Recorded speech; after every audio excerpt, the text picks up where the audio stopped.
Not sure what that did. Hopefully that's working. No, sure, that ain't gonna work.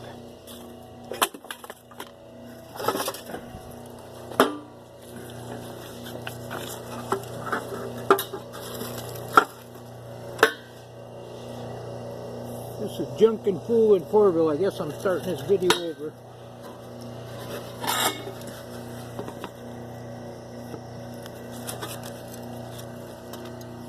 So what I'm trying to do is come up with something to hold this so I can work. And it ain't cooperating.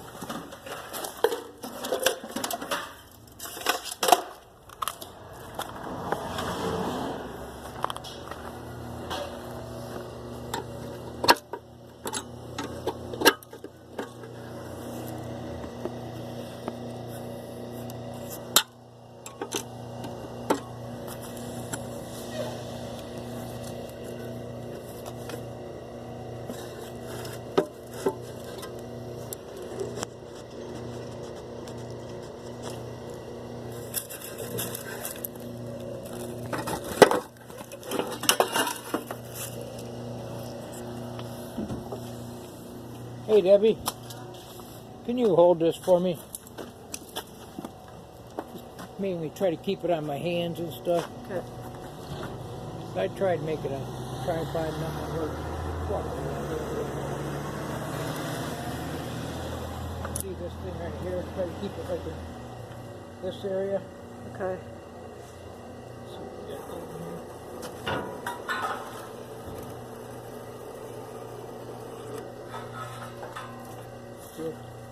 This is what we got going. This stuff is so brittle. You pretty much do it close.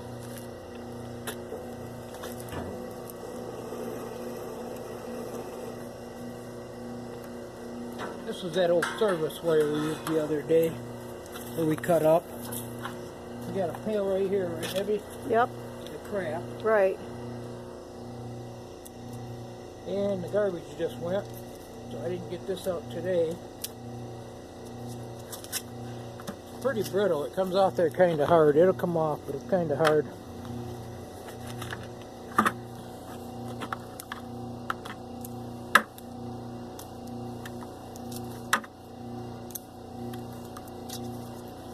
So these machines, this has been out in that steel pipe for who knows how many years.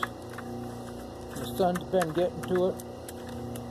Comes off pretty easy. We filming any of this, Debbie? Yeah. Okay.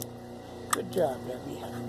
Yeah, I tried to get that thing where I wanted it. They wanted to shine at the airplanes flying over. Yeah. You didn't want the airplanes, huh? Well, it might be entertaining. I don't know. Although the other day, I caught like 15 jets flying over. I thought things were happening. I just put them in that bucket. This is some more stuff I was tripping over.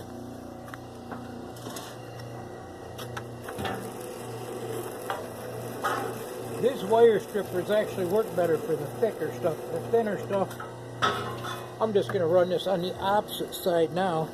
I did that side, now I'm going to try to run it over here.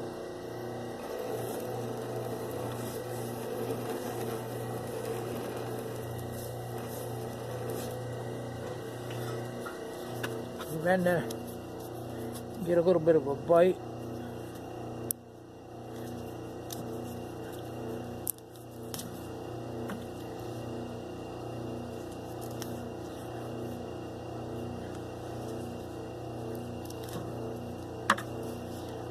I hear that copper ain't doing real good either. We got 210 and 220 the other day.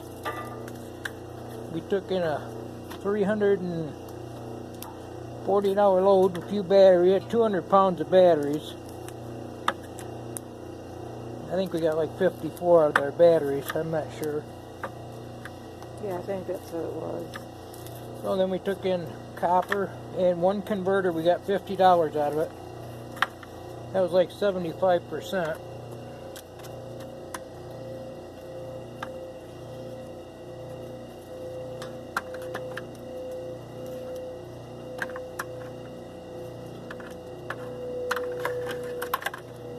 This is mainly doing this the little display of the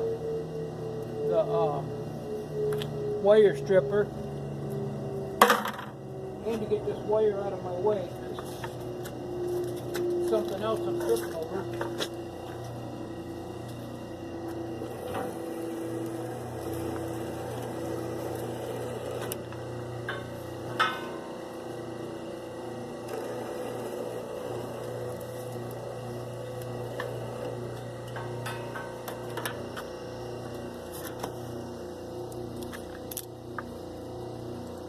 I'm gonna have to buy me one of them tripods. I've actually found some and scrapped them, or just didn't do nothing with them. Didn't really scrap them, but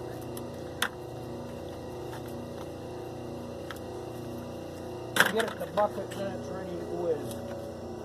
Now, generally, when this has got that silver looking, the yards are paying number 2 for that. I always used to get number 1, but I don't know.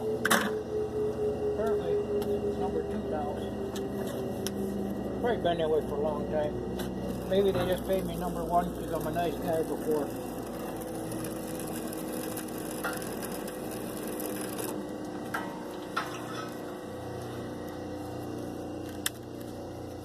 That just so dried up, brittle, it's kind of falls right apart.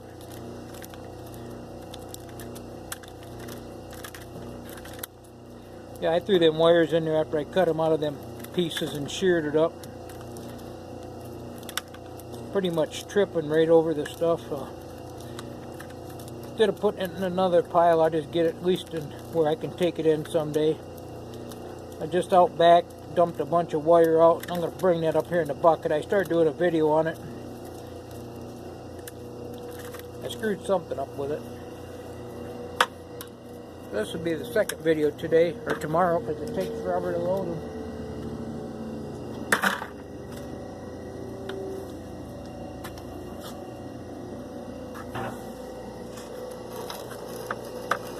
This one seems like it's a little thicker.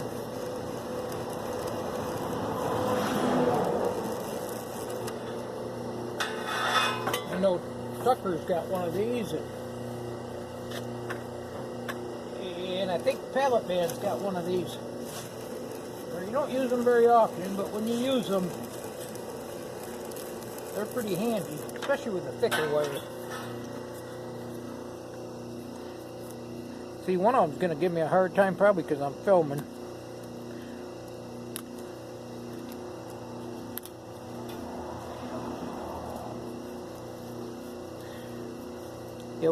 Yeah, our tax or our trash service is in with our taxes, so we got unlimited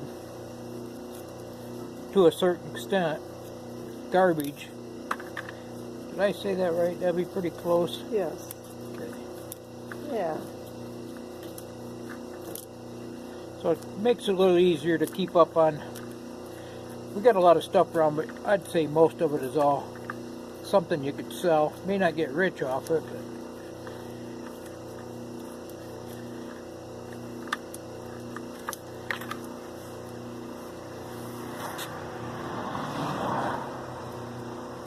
they take one bulky item or 2 bulky items a week. Another thick piece here. These thicker ones, sometimes I got to give it a little help. You don't want to go too fast because it don't cut.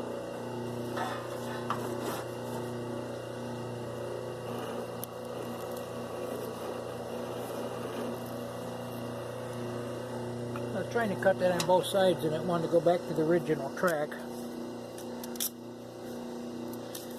I've got some ideas, I can't really explain them, but when I get my garage cleaned out, a few projects I'm going to build for scrapping, just to help and make it a little easier. Different ideas I've had. I've made a few different things up that actually worked.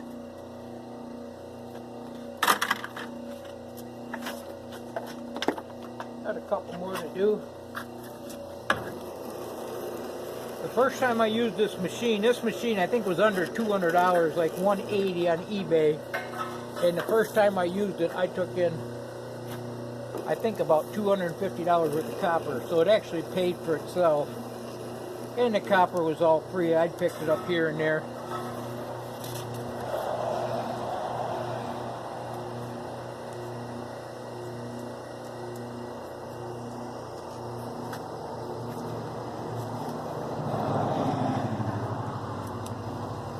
I don't know how many pounds that is, not very many, but it all adds up. That's what I was gonna say.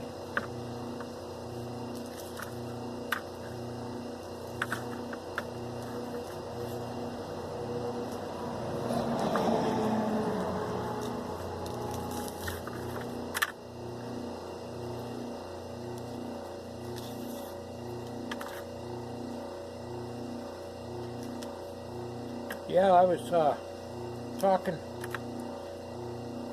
to Scrap Life 24/7.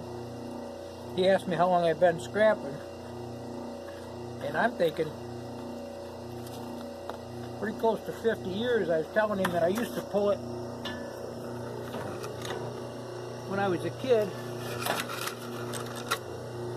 in the wagon and take it to the junkyard. Pull it down the road and over the railroad tracks. I might have a couple of TVs I stripped out, have a little copper, and I'd take it into the yard. And I'd pull my wagon down to the tracks and set the batteries on the other side of the tracks.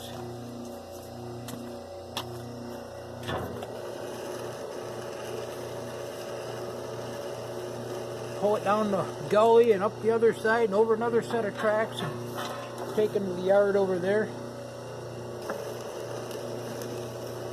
This ain't my first rodeo, as they say, but I sure don't know everything.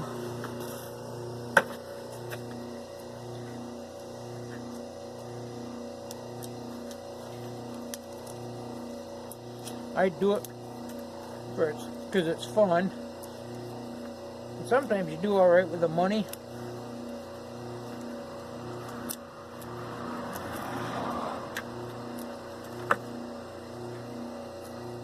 Some jobs you get, you wish you would have never took them, but for the most part, it balances out. You got to take the good with the bad. I've been scrapping a long time, and I always look at the scrapyard when I was younger, especially, and see what everybody's bringing in, so I know what to look for. That's how I learned a lot of it. That and a couple older guys was into scrapping. And they taught me a lot of different stuff about scrapping. Used to help them do different stuff, take in batteries. They bought them by weight. We'd fill them with water, which the yard was fine with that because they sold them by weight. Take a funnel and we'd take truckloads of them in. Tearing apart electric motors.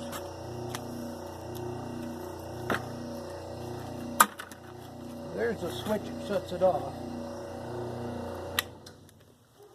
Thank you, Debbie. Debbie's my tripod.